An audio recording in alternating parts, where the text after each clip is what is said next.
How's it going, folks? Welcome to the Riff with Jeza podcast. Just going to give you a bit of a view of KLCC Park in the city of Kuala Lumpur. It's quite pretty here. It's early morning here, and I'm just doing a little stroll while I'm going to do a fitness class later. And I'm just doing a little stroll while it's cool, and it's not as many people. It's quite beautiful. Anyway, what I want to talk about today was basically using fitness to raise your vibration. This is something that I used to be quite medicinal for me years ago, and when I started traveling, I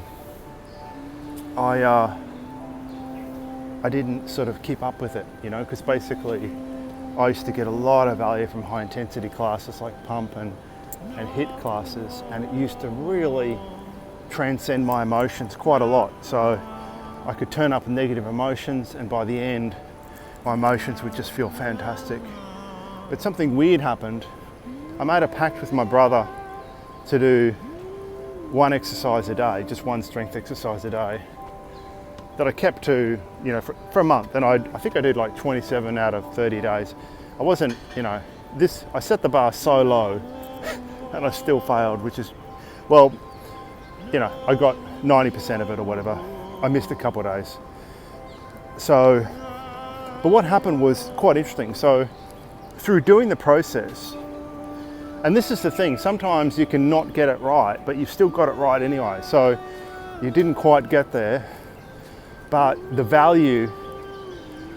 shift of frequency actually took you to where you needed to go anyway. So what happened could be considered, okay, you fell short, but it did the desired trick.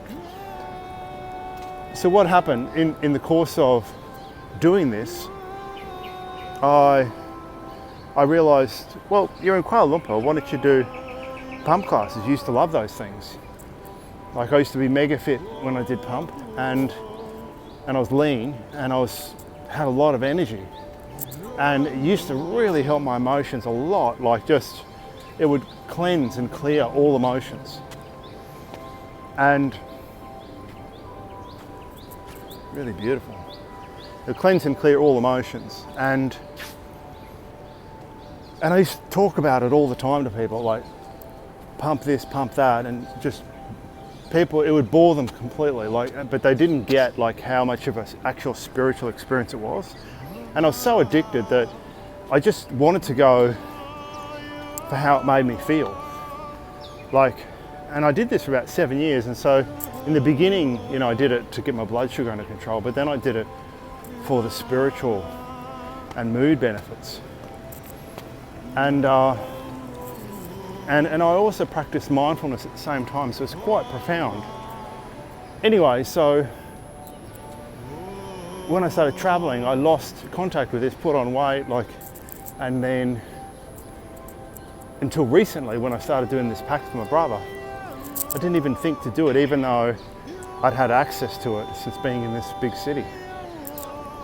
So it's quite interesting. So I got back into it, and it's really challenging, very, very challenging. But now I'm starting to get addicted to it in the last couple of weeks. I'm starting to get that energy back for it, where you're turning up and you want to be there.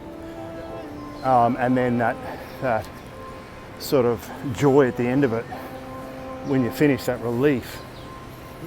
So I'm starting to kind of get back some of those old feelings and old reliefs, so I'm still way heavier than I used to be, way unfitter than I used to be, almost as strong, but I can't jump around as much as I was. I'm hoping that I'll come back within a few months, because I'd got to a pretty big level, but since I've stopped, my body's got to a big level, so I've got a fair bit of weight to lose. But anyway, what I wanted to talk about today was just this idea about how it shifts, about how exercise shifts your frequency.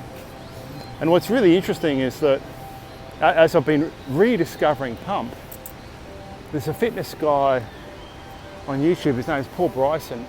He was saying the same thing about fitness, it'll shift your vibration. And it's just so interesting how you'll come into contact with other frequencies, other people, just as you're sort of, so I mean, for me, this is rediscovering something that I thought I was completely into and I completely believed years ago. But then I'd lost touch with it and I just forgot about it. But the frequency aspect in coming back to this has just made me realize just how important this is. Now, there's a lot of people out there who are really fit and they're not that spiritually connected. So it's not the be all and end all. And they don't even necessarily have poor habits either. They're just not spiritually open. So in other words, they use their mind, so they might eat well, they might exercise, they may not necessarily have any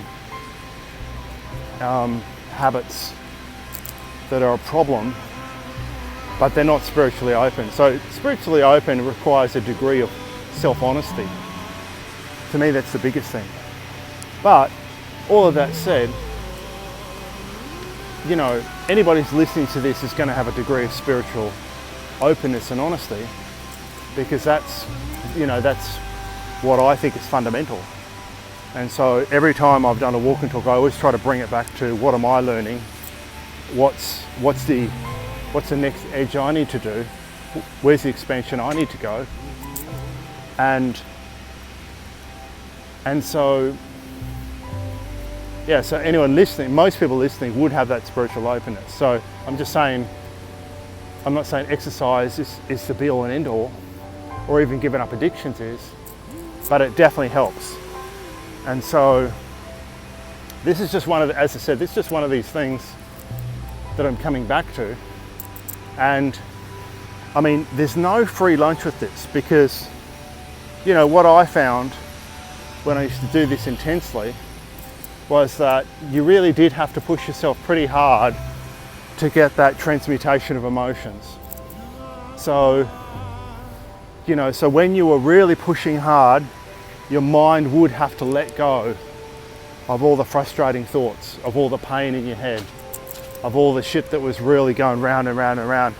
And that's really the way I used to use it. I used to use it in a medicinal way. And so in the last couple of weeks, I've really been getting into it again. And it's really interesting, because I've still got, I would say, some negative habits with my diet and consumption and different things like that. But it's really interesting, like if you sort of put the fitness routine in place, really commit to it, and just do it no matter what, then my expectation is a lot of those other shittier habits will start to fall away. Because what happens is, as you keep on doing your routine, you keep on consistently feeling better and better. And so your desire for addictive behaviors drops off. So basically, to kind of summarize this and put this into something practical, that I'm sort of learning at the moment, but I'm passing on to you that might be helpful, is that getting an exercise routine, like if you've got a lot of challenges in life, or you've got some ambiguity or some confusion, or there's stuff that you're really struggling with, then creating an exercise routine that you stick to no matter what, and having it challenging, and just basically focusing on that rather than the problem. So whatever the problem is whatever it is. And sometimes there's some problems you don't know how to get around. But by doing an exercise routine, particularly a challenging one, you can then have the routine underneath the problem. So in other words, so each day that you're doing that routine, it's raising your energy and it's giving you a relief from negative emotions. And then see how the rest of your life changes around that situation. So, in terms of so the problem you're thinking about may resolve, or the addictive behaviors may start to dissipate. So it's just something to think about. So if I were to put in a exercise routine into my life, how would that actually shift?